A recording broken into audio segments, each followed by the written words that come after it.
Մենք չենք պատրաստում ընդհանուր ամբողջ գործարանով 130 հոգի մենք բոլորս մնացել ենք առանց աշխատանք ու չենք պատրաստում ստեղծված իրավիճակին հետ նահանջ անել ու մտածել, որ կառավարությունը այս պահին 15,000 աշխատողի առանց աշխատանք է թողել ու անօրինական կերպով մեր գործարանը պլոմբել են, արդեն 9-րդ օրն է, ես 4 տարի է այստեղ աշխատում եմ։ Բացման օրվանից ես իմ գործարանից շատ գոհ եմ։ Ինձ շատ հարմար է, ես իմ ընտանիքին պահում եմ, իմ երեխեքին պահում եմ, ես շատ գոհ եմ իմ գործարանից։ Այսօր ես ինչի պիտի իմ աշխատողների հետ, իմ կոլեկտիվի հետ մենք դրսում մնանք։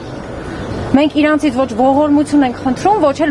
եկել ենք ստեղ, որ խնդրենք, աղաչենք մեր գործանը բացենք։ Կա օրինական օրենքով որոշված կարգ ու կանոն։ Ստուգեցին, թող պարտավորված լինեն բացեն, այս ստուգման ընթացքում մենք համ կաշխատենք, համ էլ մնացած մեր գործերը կկարողանանք կազմակերպենք։ Այդ կառավարությունը, որ 15,000 ընտանիքի թողել է այսօր առանց գործ, մեր վարչապետը ամբողջ երկրով շրջագայություն է կատարում, սելֆիներ անում, չի մտածում, որ 15,000 աշխատակից մնացել են դրսում։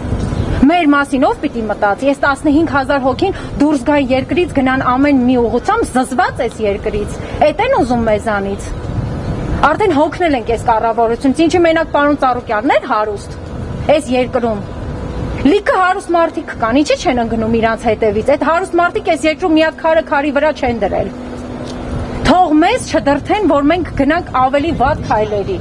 Այսքան աշխատող մեզ է նայում։ Տղամարդիկ, կանայք մնացել են առանց գործ։ Ունենք շատ լավ ղեկավարներ, ես բոլորից շատ գոհ եմ, շատ մարդամոտ, ամեն հարցով մեզ աջակցել են։ Այսօր այս մարդիկ շիվարած մնացել են, ինչի համար, որովհետև մեր կառավարության անդամները որոշել են պլոմբեն 70 աշխատատեղ 15,000 հոգու թողեն առանց գործ։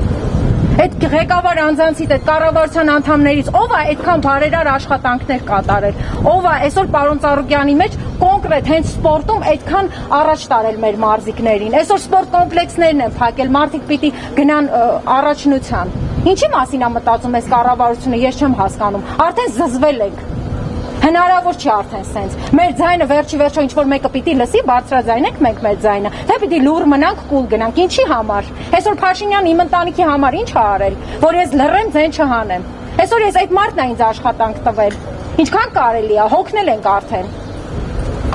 Նման դեպքեր եղել են, որ ստուգումներ լինեն։ Մեր գործանը միշտ էլ օրինական աշխատել է, իրանք անօրինական կերպով ներս են խուժել ու մեզ թողել են դրսում։ 9-10 ժամից ավել մենք ստուգումներ ենք ատել անմարդկային կերպով։ Մեր անձնական իրերն են նույնիսկ ներսում մենք չենք վերցրել։ Այդ կառավարությունը այդքան կար, բայց այսքան ժողովրդին ով է պատասխան տալու։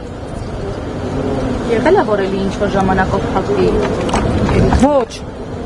Ես 4 տարի է այստեղ աշխատում եմ, 4 տարի է, երբևիցե չի եղել, որ գործանի դուռը իմ առաջ փակ լինի, ես չկարողանամ մտնել, իմ բնականոն աշխատանքը կատարեմ։